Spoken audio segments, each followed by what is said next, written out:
in Ontario. So I appreciate if you can. There is a microphone that is still open.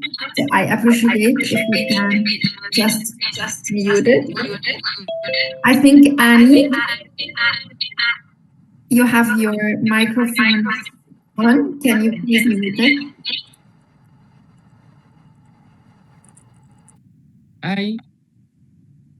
Can you just mute your microphone?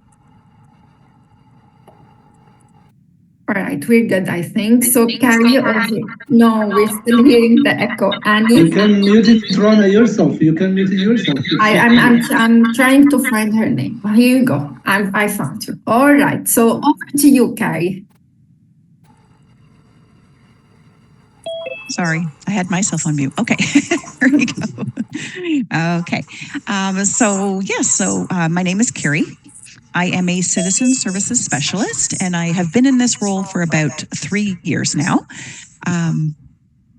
So what I do is I go around to various organizations in the community, and I give information sessions on various Service Canada benefits and programs. Okay, so I just want to let you know that I'm not a specialist in EI. As a citizen services specialist and part of the community outreach team, it's my job to liaise with the community and make people aware that these programs exist for them. Okay, so that's my role. So we'll get started. And so Raina, is it Raina? Sorry, Raina. You will look after the chat because I'm probably not going to be paying attention. Okay. Yep. So feel free. I'll also take a pause once in a while just to make sure everybody is okay and on the same page. Okay. So we'll first start with our land acknowledgement. So I would like to acknowledge the Indigenous peoples of all the lands that we are on today. While we meet today on a virtual platform, I would like to take a moment to acknowledge the importance of the lands, which we each call home. We do this to reaffirm our commitment and responsibility in improving relationships between nations and to improving our own understanding of local Indigenous peoples and their cultures. From coast to coast to coast, we acknowledge the ancestral and unceded territory of all the Inuit, Métis, and First Nations people that call this land home. So I'm presenting to you today from Renfrew, which is a town just outside of Ottawa. So I would like to respectfully acknowledge that this event is taking place on traditional, unceded, and unsurrendered territory of the Anishinaabe Algonquin people.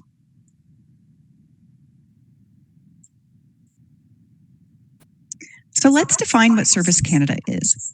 Service Canada is a federal institution that is part of Employment and Social Development Canada, which works to improve the standard of living and quality of life by promoting a labor force that is highly skilled and an efficient and inclusive labor market. Service Canada was created in 2005 to improve the delivery of government programs and services by making access to them faster, easier, and more convenient.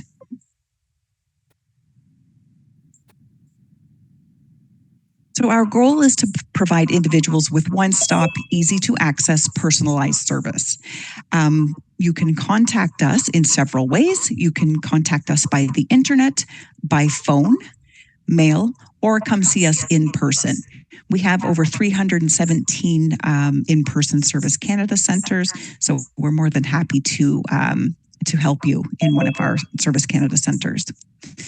Our commitment to you, we want to help you by making it easier to access government services, like I mentioned. We want to provide you with a choice in how to contact us, with information that is easy to understand, and service in the official language of your choice. Okay, having said that, today's presentation will be in English only. And we want you to know that you have the right to fair and unbiased service, a clear explanation of our decisions.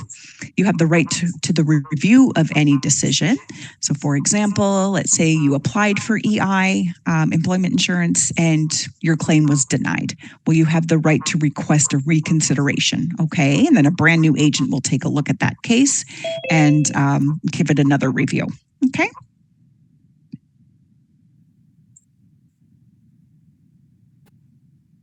We do not share our presentation with people just because the information could change.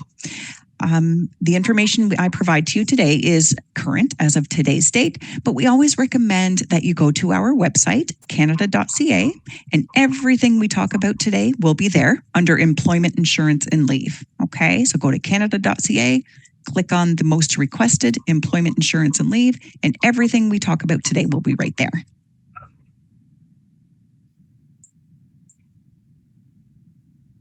Okay, we already mentioned this one a bit. I don't know why it's shows the information again here in this slide, but it just reaffirms how you can contact us. But I do want to mention this online service request form. So when COVID hit back in, was that 2020, and everything was shut down, the government of Canada was quick to create this online service request form so that we could still serve our clients. Okay, so if you go to eservices.canada.ca, you will find this form. It's very simple to use. You put in your first and last name, a phone number so we can call you, and what you need help with. Say you need to change your address. You can click on, employment insurance, address change. That's it. Simple, simple. And then you hit submit. Okay. And within 2 business days, a Service Canada agent will call you back. Okay, so if you can't get into a Service Canada Center because you've got the kids and it's too much to, to bring them on in, or you don't have a vehicle, or you're sick or not well, and you can't come into a Service Canada, this is a great option, the online service request form, okay? If there's something we can't do for you, then we'll make an appointment for you to go in person at a Service Canada Center.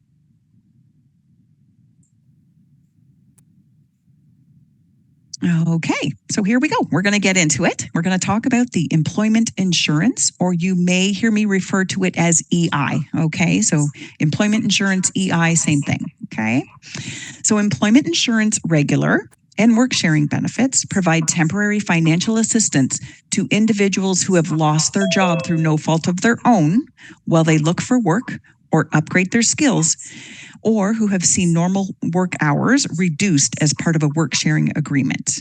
Okay, so just because maybe you didn't like your job, so you're going to quit, you may not qualify for EI then. Okay, so it has to be to no fault of your own. So either there was a shortage of work, people were laid off, then EI is there to support you.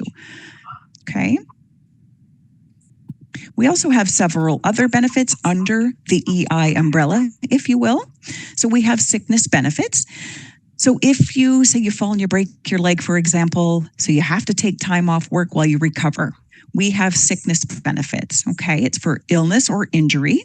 You could receive up to a maximum of 26 weeks of benefits while you recover, okay? We also have maternity benefits. So these benefits are for the biological mother, and she can receive a maximum of 15 weeks. We have parental benefits. So that's for the biological or adoptive parent. There's 2 options. There's the standard parental leave, and then there's the extended parental leave. Okay. What else do we have here? So compassionate care. So if you need to take time off work to provide care or support to a gravely ill family member who is at risk of dying, you may be able to receive up to a maximum of 26 weeks. We have family caregiver benefits. There's 2. We have the one for children and one for adults. So if you need to take time off work to provide care and support to a critically ill or injured child. Sorry, I could hear some feedback there. You could receive up to a maximum of 35 weeks. And for an adult, if you have to provide care for an adult, it would be a maximum of 15 weeks. Okay, so all of those fall under the EI employment insurance branch.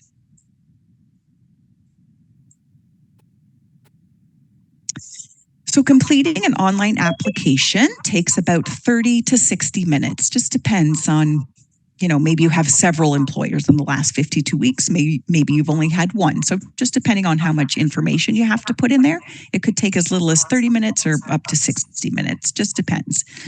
Okay, so when you go to apply for EI online, again, you'll find that at canada.ca. You would need your social insurance number, so have that handy. You will need your parents' last name at birth. So we usually ask clients to use their mother's maiden name, so mom's last name at her birth. We need your mailing address and residential address. We need your banking information for direct deposit. However, if you were to do the application and you forgot the direct deposit information, no worries. You can call the EI Center and we'll just add it for you, or you can come into Service Canada with that information and we'll add it to your file. Okay. Yes, and then we'll need information about your employer, so their names, addresses, and phone numbers. Okay. For all employers in the last 52 weeks.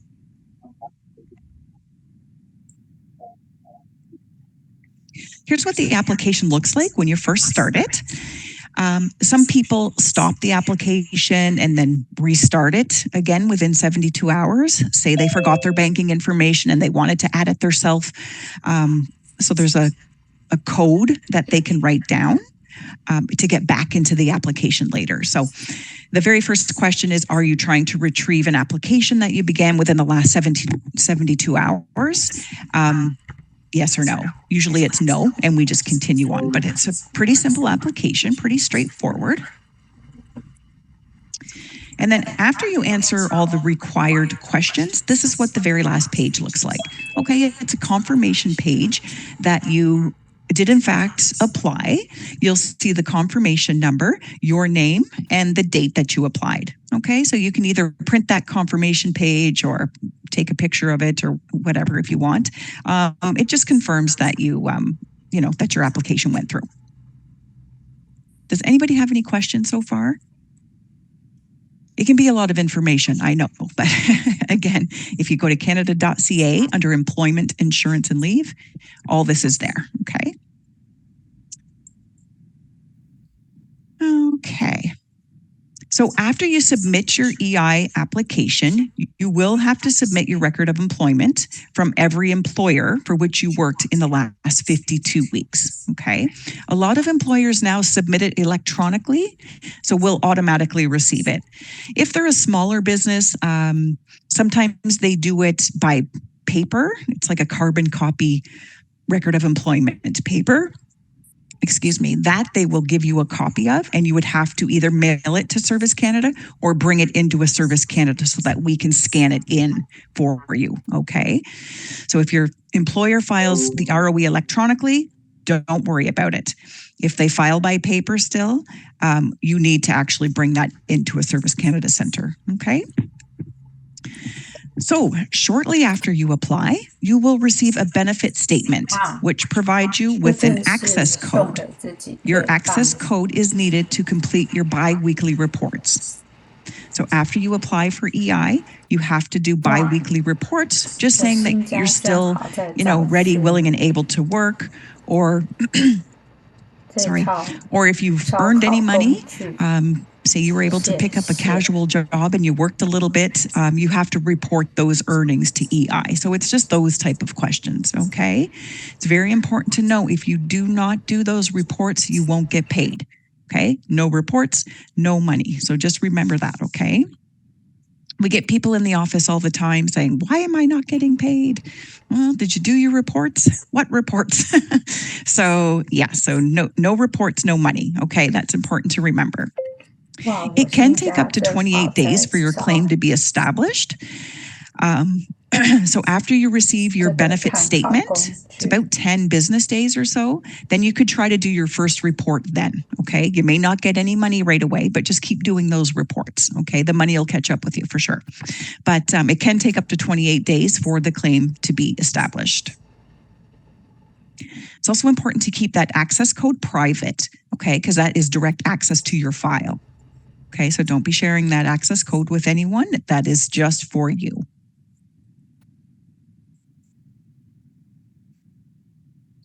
This is what the internet reporting page for reports looks like.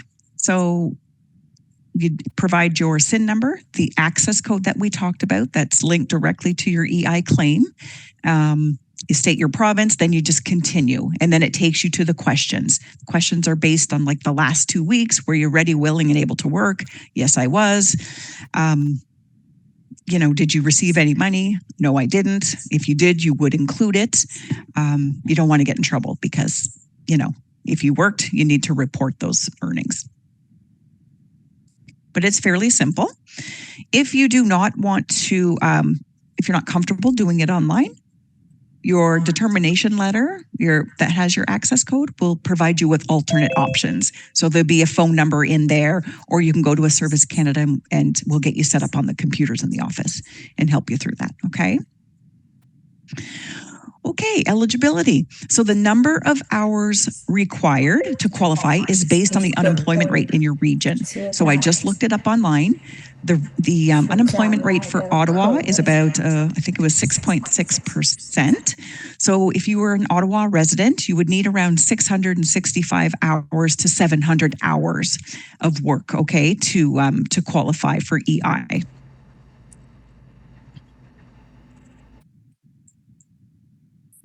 Here's the little chart here that shows you the number of hours there on the right, and the rate of the regional rate of unemployment on the left. So we're up around the 665 to 700 in the Renfrew, Ottawa Valley, Ottawa area.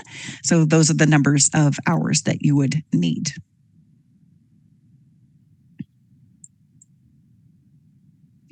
For most people, the basic rate for calculating EI benefits is 55% of their average gross weekly earnings, up to a maximum amount of $729 per week. That's as of January 2026, okay? Again, you may want to refer back to the website just to make sure those numbers don't change, but right now, the maximum amount you can receive is $729, okay? We have a little example here. So if you grossed $500 per week, your gross benefit rate would be $275. Okay, so 55% of $500 is $275. Just an example. Okay, if your earnings fluctuate, they can calculate it using the highest weeks of earnings. Okay, so they'll just average it out. Some people get a flat rate every week. If it varies, then they will average out your highest earnings. Okay.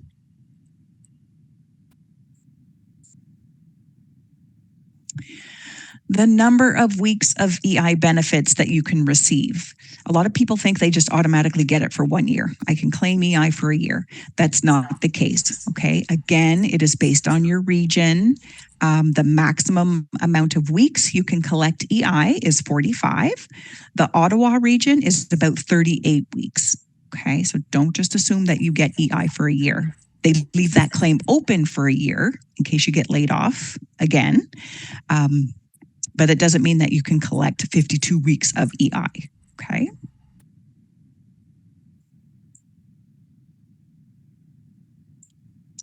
Some employers offer payments on separation.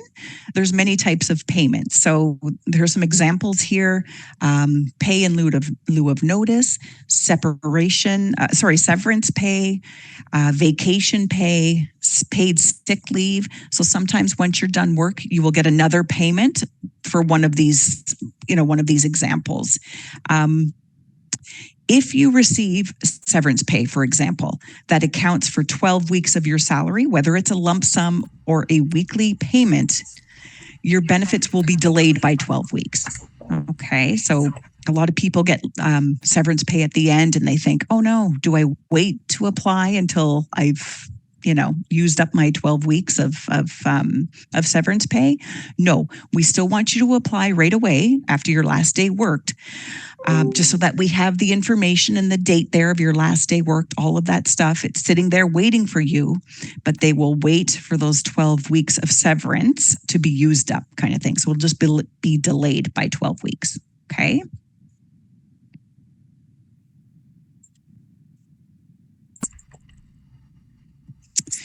Okay, so your employer will indicate the reason for separation on your record of employment. There's a box on there that with a code, and it either will be for sickness or laid off, dismissed, there will be a reason on that record of employment. Okay. If the reason for separation is contentious, the EI agent will do further fact finding or contact the employer for further information. Okay. The reason for separation will also be valid if you have stopped working due to a sickness, maternity, or parental leave. Okay. So those types of things are allowed. If you are fired, you can still apply. You can still apply for EI, but they're going to look into that, okay, to make sure it's a valid reason, either why you quit or why did you get fired. So there may be a little more investigations if it's a reason, other than shortage of work or illness, things like that. Okay.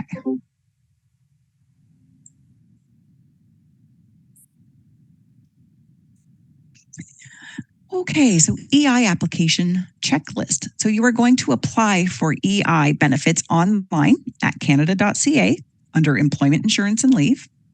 You will receive your access code in the mail within about 10 business days shortly after. You will then start completing your reports.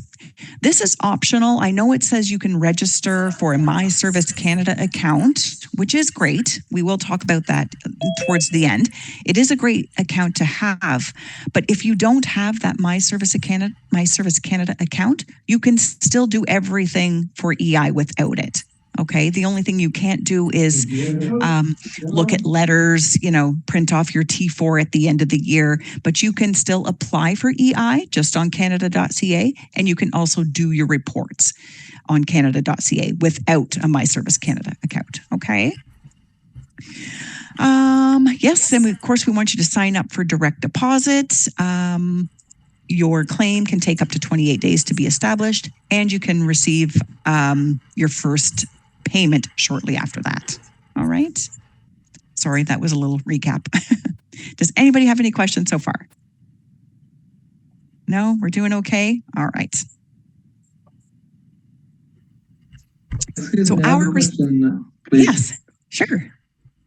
These are you explaining this just for those who are employed, or in the case of being unemployed, can we also apply for this?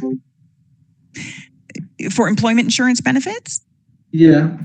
So in order to get employment insurance benefits, you have to have worked at least 665 to 700 hours in the last 52 weeks. Thank you. Does that make sense? Are you okay? Yeah? Okay. Yeah. Sorry. I have a question, please. Yes. And does it depend of any contract, any kind of contract you are in, or? As long as you are paying into EI. So as long as the employer is taking those deductions out of your pay, then yes, and you have 700 hours, then you would qualify for EI. Okay. So either you are in part-time contract or? Yep, part-time, as long as you get those 700 hours and you're paying into the program. So when you work, when you're working in Canada, your employer will take deductions out of you. So you'll pay into the Canada Pension Plan, you will pay into employment insurance, and of course, we'll pay taxes, right? So you pay into EI while you work. So you have to work for those 700 hours before you would be eligible. And you have to be laid off work or something. You just can't quit unless you have a good reason, like I said. And if you get fired, you may not be eligible. But we always encourage people to apply and let the processing department make that decision. But yes, you need to pay into it through work, and you need those 700 hours before you can apply. Okay, thank you, Gary. Excuse me, I have another question. This Sure. kind of applying is just for those employees that we have a boss, in the case of we have a boss, or is it includes for example, online works or something like Uber or a translation, I don't know, teaching online, something like that. Is included or it's different? It doesn't matter what job you do as long as you are paying into it. So as long as your boss, your employer, is taking deductions out of you for employment insurance benefits, then you would be eligible to, to qualify for EI. Yeah. Okay, thank you. So if you were your own boss, per se, then you wouldn't probably qualify for EI because you're not paying into the program, right? There is an option for self-employed people to pay into EI. To do that, you have to contact the employment insurance department. You have to be taking deductions out of yourself for 1 year first. Okay, so you need to do that for yourself for 1 year. Pay your share, and the employer pays 1.4 times what you contribute. Okay, so those contributions have to be paid for 1 year if you're self-employed, if you're your own boss. Then after 1 year, and you have to sign up for that, by the way. So you would contact the EI department to do that. Yeah. So it works like, for example, freelance, that we have a stable income.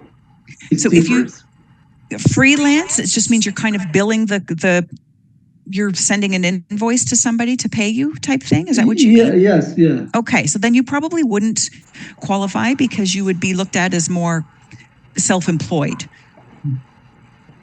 So nobody is taking those deductions from your pay, right?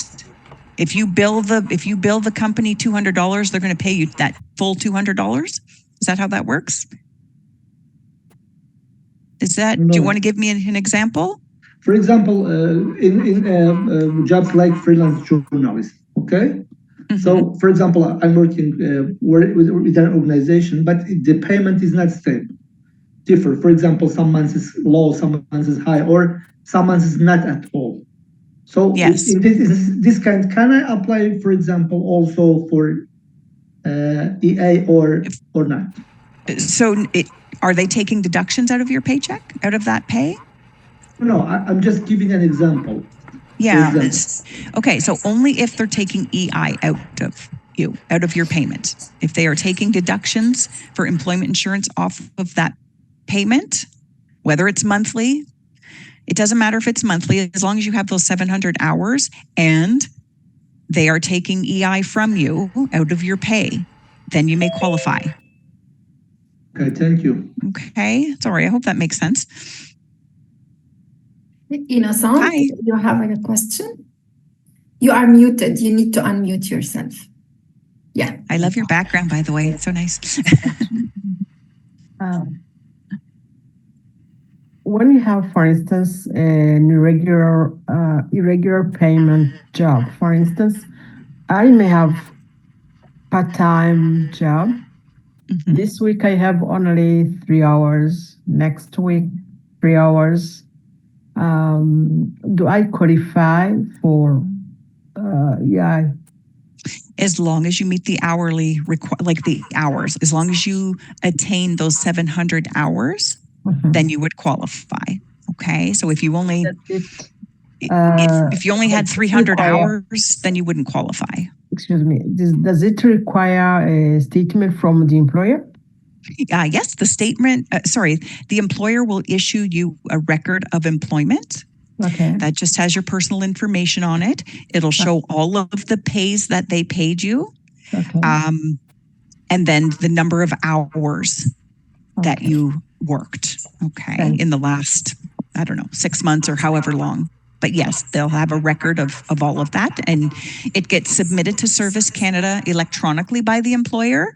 Okay. Some smaller businesses still do it by paper.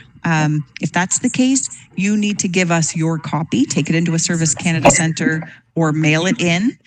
I would recommend taking it in, just then we scan it right away, but we need a copy of that.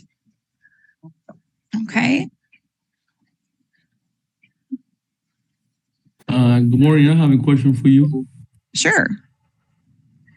So my understanding on this subject, it doesn't matter of whether it's part-time or or full time.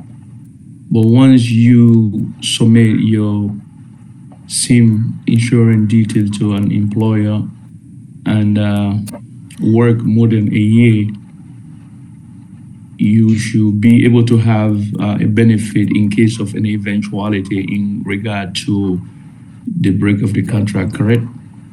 Correct. Yes. Yep. Did you say you were self-employed? So I missed the first part. No, what I Or was just saying. part-time? No, what I was saying was I just needed confirmation on the subject to be very clear for me and for the rest of the audience. Whether it doesn't matter if you have a permanent job or a part-time job. Once you secure a job with an employer and you're happy to share your SIM detail with the employer, and when you work for about a year of contribution, for instance, in case of any break of contract reasonably in your favor, you will still have benefit through this employment insurance. Am I correct? That's correct. Yes, Okay, as long as so you accumulate that's those a doubt. 700 hours. Yeah, that's a confirmation I wanted to get. So I wanted to explain this and be sure of that. Okay. Excellent. Thank Yes, you. that's exactly it. Yeah. And you may not be working for a year. Maybe you accumulate those hours in 6 months. I don't know. But it's just within that year. Okay. But yes, you're exactly right. Okay, thank you. You're welcome. Okay.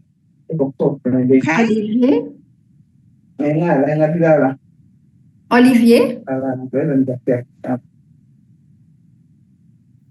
Olivier, you are muted. Can you unmute yourself? Okay. Yes. Go ahead. Good morning. Morning. I have a question, please. Let's say you have a first job and you have done 400 hours, and then you find another job and you do the remaining 200 hours. Can you combine the hours of the two jobs? Yes, absolutely. On the application for EI, you'll put your last employer's information on there. And then the next question is, did you work any other periods for a different employer within the last 52 weeks? You say yes, and then you'll input the information for the second employer that you worked for. Yes. Oh, okay, thank you. And even if the job was a casual position? Yep, as long as you can, yes, that's correct. Okay. As long as they're taking deductions and you just keep building on those hours. Yes. Okay, thank you. You're welcome. Thank you. Ejiro, you're last, and we will keep the questions till the end. Go ahead, Ejiro. Okay. Thank you, Rana. And good morning, everyone. My question is with regard to newcomers that are yet to get employment. But I see now that you have to have accumulated 700 work hours over the course of 52 weeks. So how does this, or what's the cushion for newcomers that have been trying and have been applying but are yet to get employment? Thank you. Yeah, you still need those 700 hours. Okay, you still need those 700 hours. Even if, I think we're going to get into that in a little bit. I'm not sure where we're at in the presentation here, but there is a little section on temporary foreign workers as well. So even if you're a temporary foreign worker, you can still qualify for EI as long as you meet those requirements. Yeah. The only thing, and I may repeat myself once we get into the presentation, but some people are here with employer-specific work permits, so they can only work, I don't know, at a greenhouse, a certain greenhouse, right? They may run into an issue being eligible for EI only because while you are on employment insurance, you have to be actively looking for work. You have to make yourself available to work and accept reasonable offers.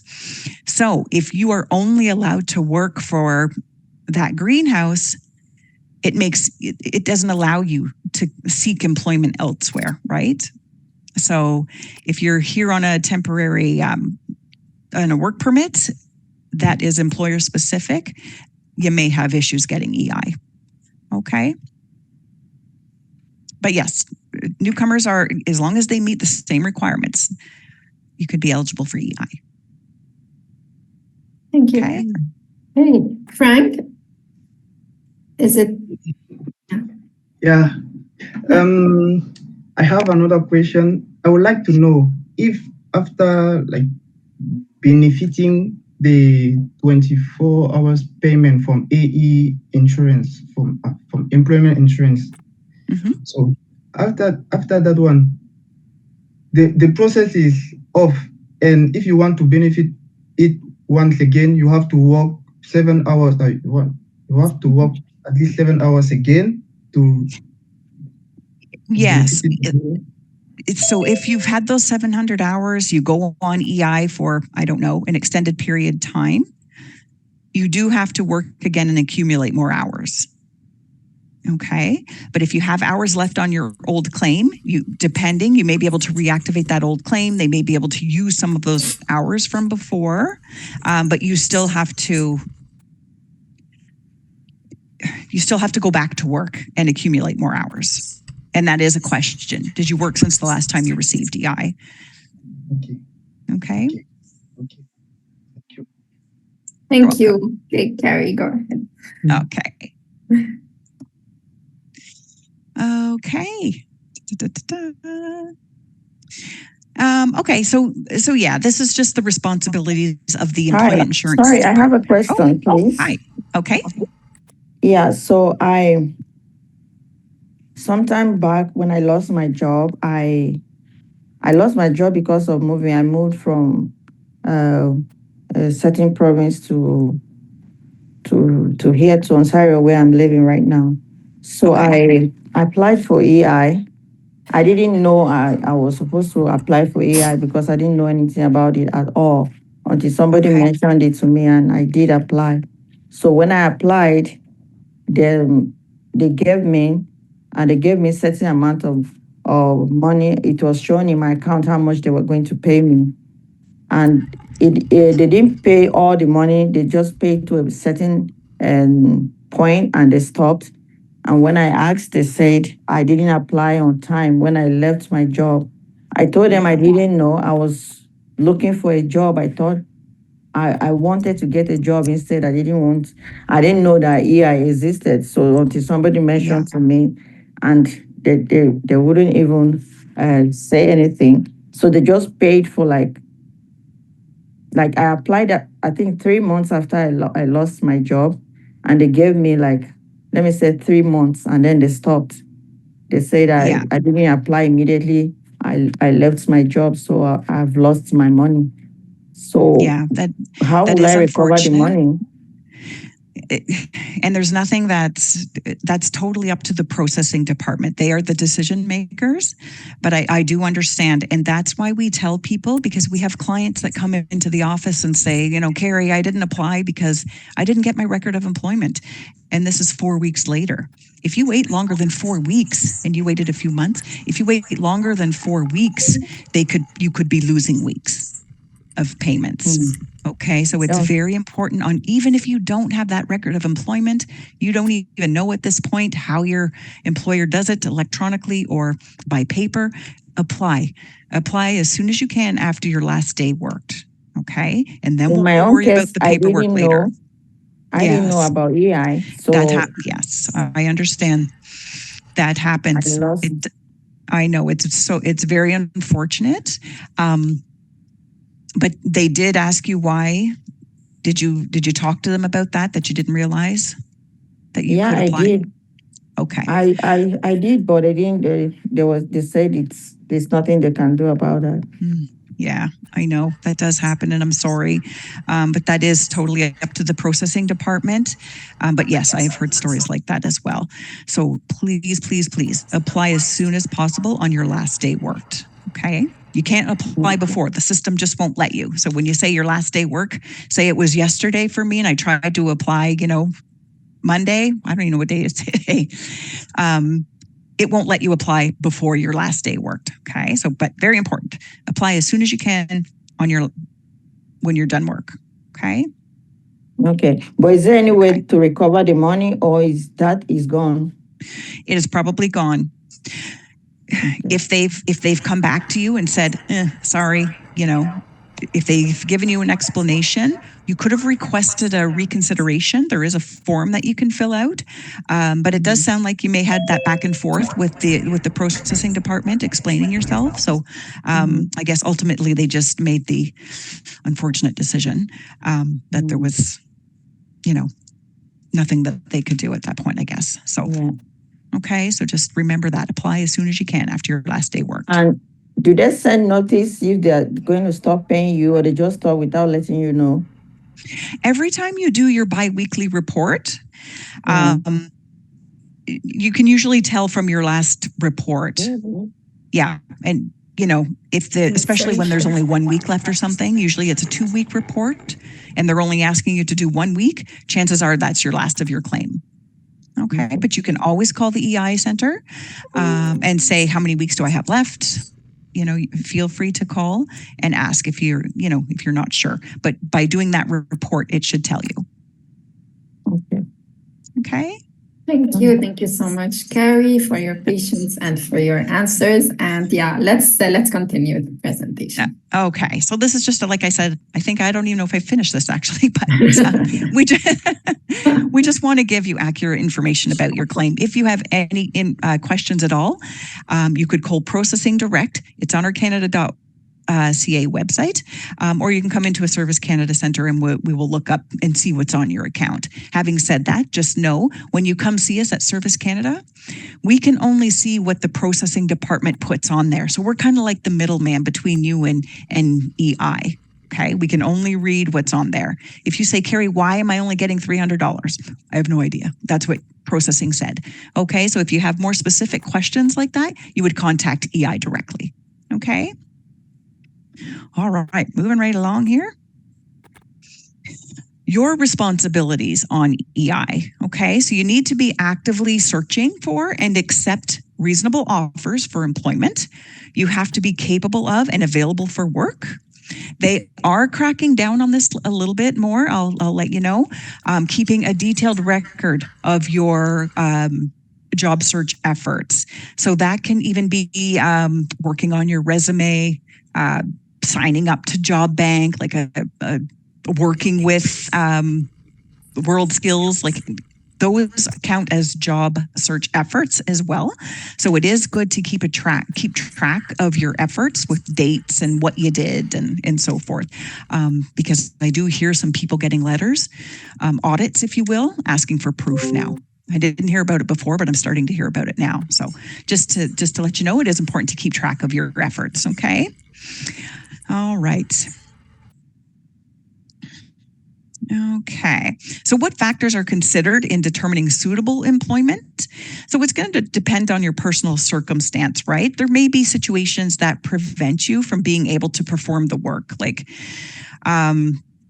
maybe you have a newborn baby or a young child. So you're not able to do the night shift because you're a single mom who's going to be there to watch the baby in the middle of the night, right? So if you refuse a job like that, then that's okay. It has to be suitable, right? And we're not going to ask you to drive 200 kilometers to go to work if someone offered you a job far away. So we do take into consideration personal circumstances and commuting times, things like that, okay? It does have to be a reasonable job offer. So your responsibilities. So it's important that you report all periods when you're not available for work. Okay. So if you are usually ready, willing, and able and looking for work, but there's a day maybe you're not because you're sick. So then you have to report that. If you are out of the country, you need to let them know. Okay, because they do talk to the borders and so forth. They will find out. So be sure to let them know if you're leaving the country.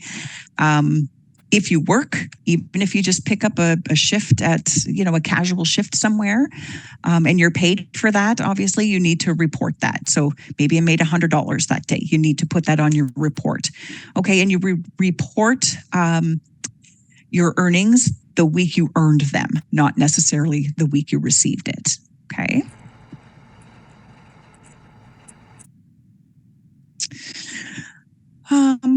let's see here. Provide records. Okay, we already talked about this, really.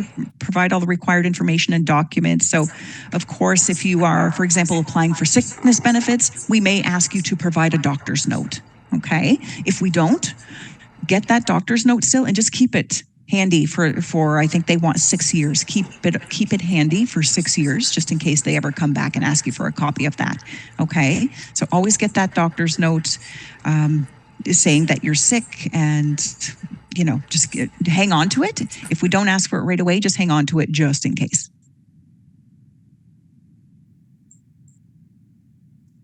Here's an example of the job search form.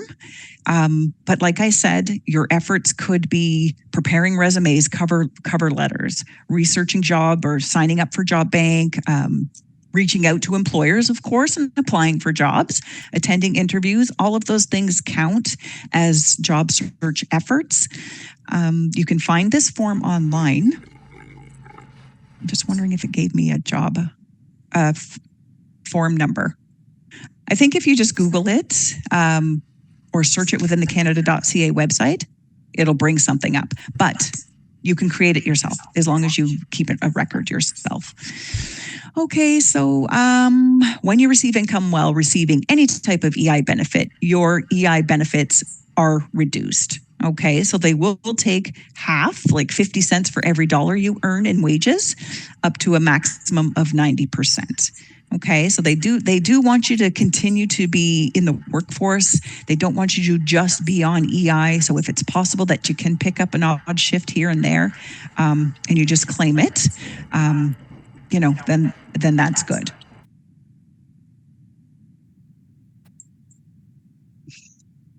Okay, so as someone receiving EI benefits, of course, you have those responsibilities when it comes to protecting the EI program from fraud.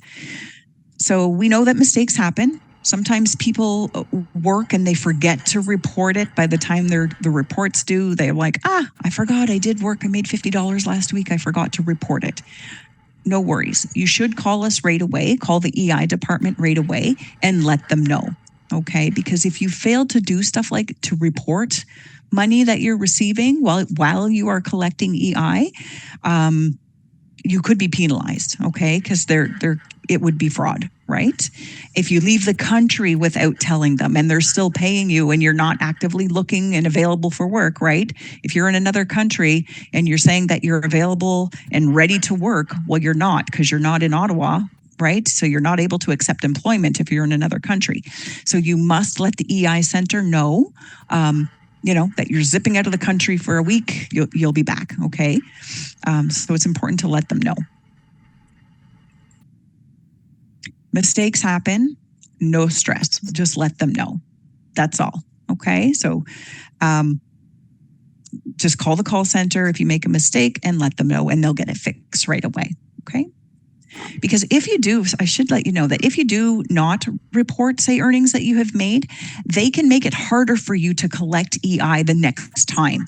So they put a disentitlement on your file. So maybe instead of 700 hours, now they're going to make you need 900, just for example. Like, they can put penalties on your file like that. So that's why it's important to be honest and upfront. Okay. We just talked about this. So yeah, they can issue monetary penalties. They can make it, that you need more hours in order to collect EI. So just be honest with your reporting and let them know of any mistakes if they happen. Does anybody have any more questions so far? We're doing okay? All right. Again, everything I'm sorry, I have a question on what you just said in terms of relocation or travel. So you said out of the country. What about within the province? Yeah. So if you are traveling, I don't know if they worded it outside of Canada. Is there any specification on that? Yeah. Just a second here. The point they are trying to make is if you are not home, if you're not home here, where you're living, working, then you're not able to accept employment or or be ready and available for work if you're outside of the province or the country. I think they're more hard on you if you're outside of Canada. Let me just look. Okay. I thought I saw that somewhere. Maybe it did say province. Sorry, guys.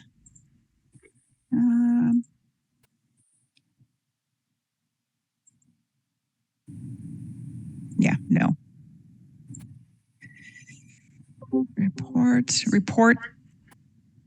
Report any absences from your area of residence. So yeah, I guess they would want to know if you're outside of the province as well. Okay. I mean, if you're just hopping over to Quebec, I'm sure it's not a big deal. But if you're, going to BC for 2 weeks or something like that, then, you should let them know. And when in doubt, it's best to call them, right? Better to be safe than sorry. So here's the My Service Canada account that we talked about. It's not a deal breaker. If you don't have it, you can still do everything without it. Although when you do sign up for this, it's pretty handy because you can see your letters in there. Let me go to the next page. See, there's a little tab here. Sorry, I have question. Yes. Yeah. We should do the report weekly or monthly. There have any frequency for the report? Yes. Every 2 weeks. Every 2 weeks. Yes.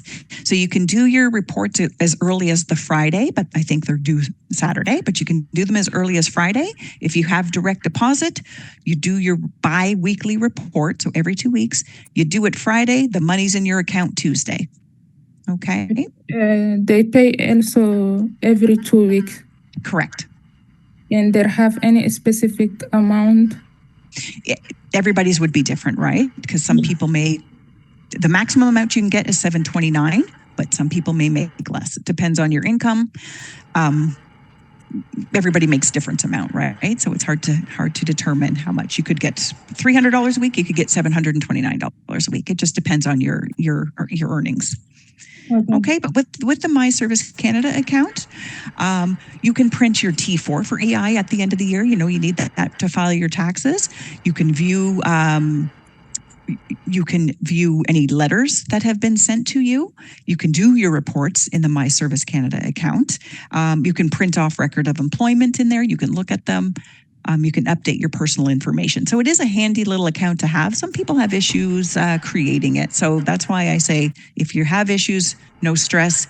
You can do everything just at canada.ca as well. Okay. Okay, so that wraps up all of that information on EI. Hopefully everybody got their questions answered.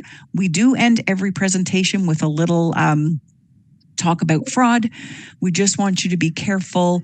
Never give out personal information over the phone. Don't be afraid to say no.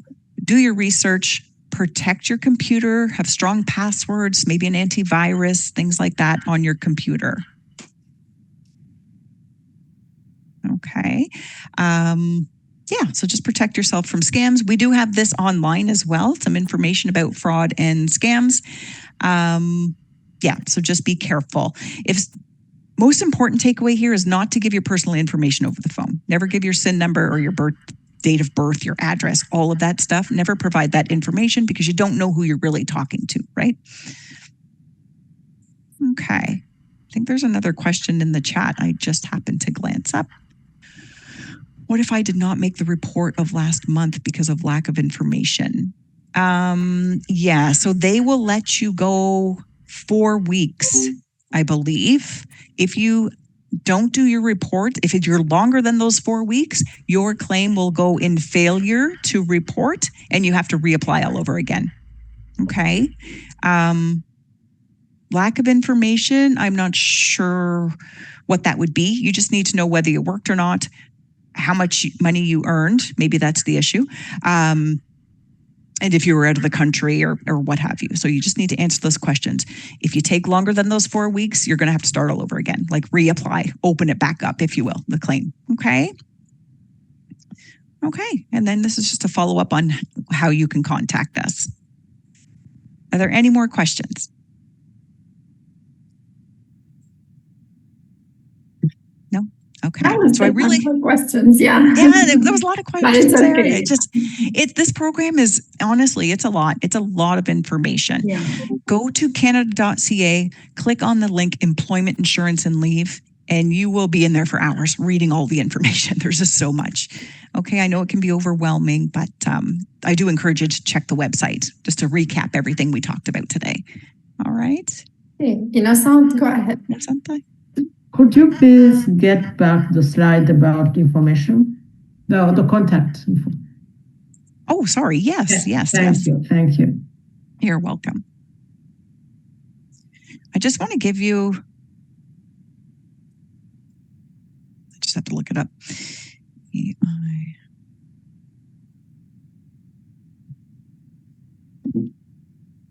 It's on the website anyway. There's a phone number for the processing department, the EI contact center. I don't know if I can. Thank you. You're done? Okay. I can just leave it up. I don't use Zoom platform too much, so I'm afraid to click on anything and I'll lose you all or something. Okay. Contact number. I was just going to provide this to you quickly. Sometimes we have a partner that works with us and they post all these links in the chat, but I am so low today. Okay. Oh, nope, that's not it. Here we go. So if you need to call the employment insurance department, I'm just going to give you this number if you want to write it down. If not, that's fine too. So it's 1-800-206-7218. Okay, if you have questions about EI, but go to the website, you'll find a lot of information there. Okay.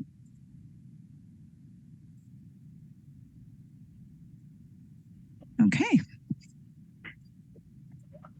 No other questions? All right. Hey, Carrie, sorry, can Yes. you repeat the number? Oh, gee. Can I repeat the number? Yes, I hope so. Did I close it out? Wait a moment. You think I would have this memorized, honestly?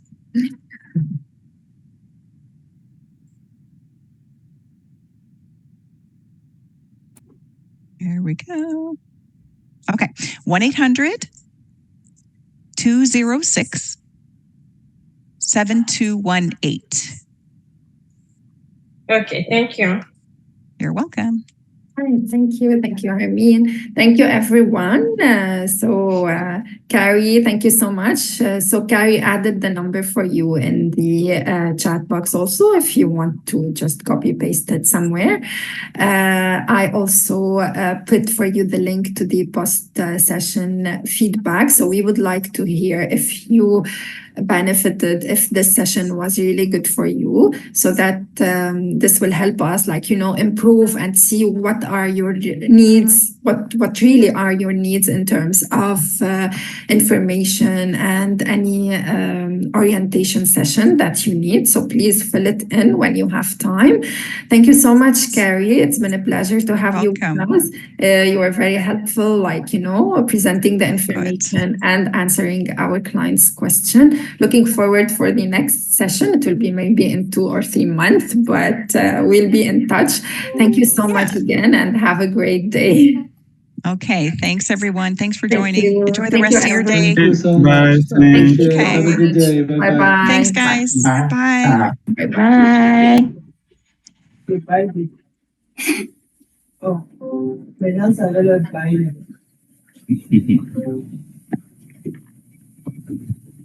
Bye bye.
Alors, oh.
Et quand on ne sait plus where to belong, try for a little French song.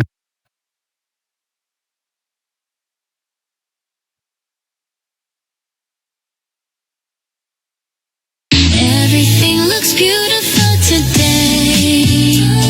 The colors sing in quiet way.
Ivan.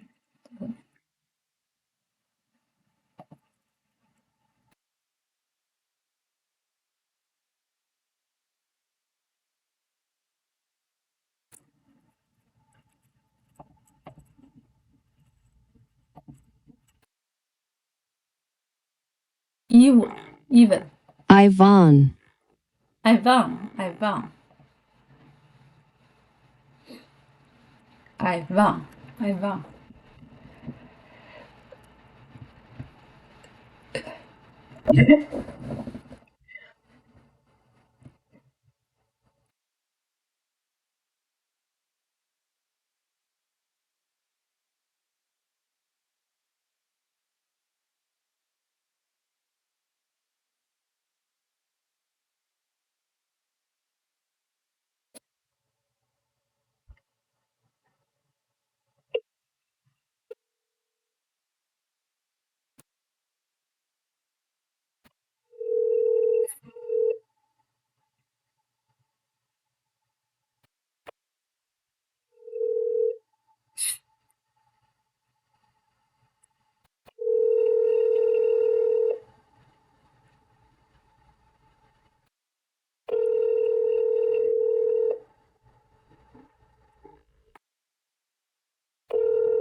Your call has been forwarded to an automatic voice messaging system.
您好，请问花架还在吗？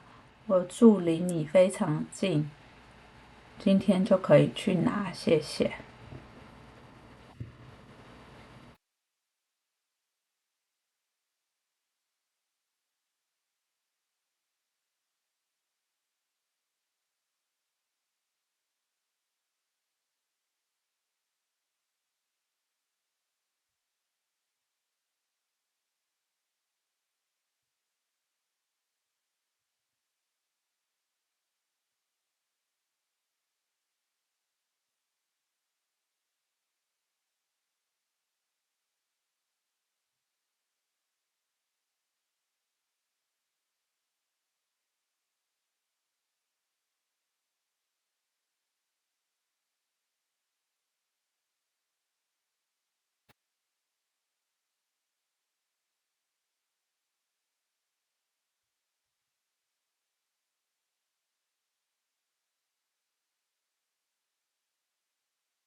喂，爸爸，我们是完全不会经过那边，是不是？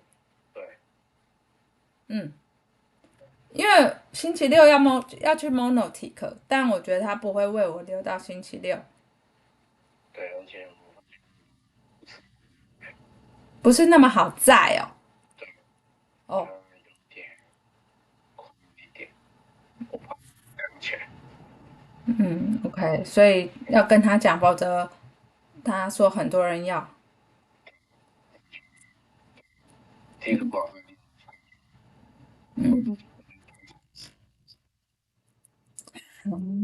那为什么本来显示8公里而已它本来显示。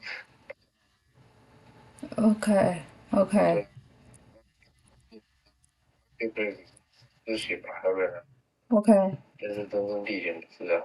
所以即便是等到周六也没办法再回来。我就哦，好吧。因为已经很荒凉，那边很少过去耶。对啊。OK。哦，关于那个你那什么电信公，过去了。你电信公司的那 referral 的话，是因为我传给他妈妈，他很开心，他说要传给他爸重点是，然后我要知道他的下一步吧，否则我怎么做什么 referral？你小号吗？哦，就是说他们如果要，你可以 referral 给他们。哦，那你要讲清楚，对，你要讲清楚，我不知道是怎样。好，知道了，拜拜。没有人送任何东西来，或者是他没按门铃，我也没有去门口看。哦，好，好，拜拜。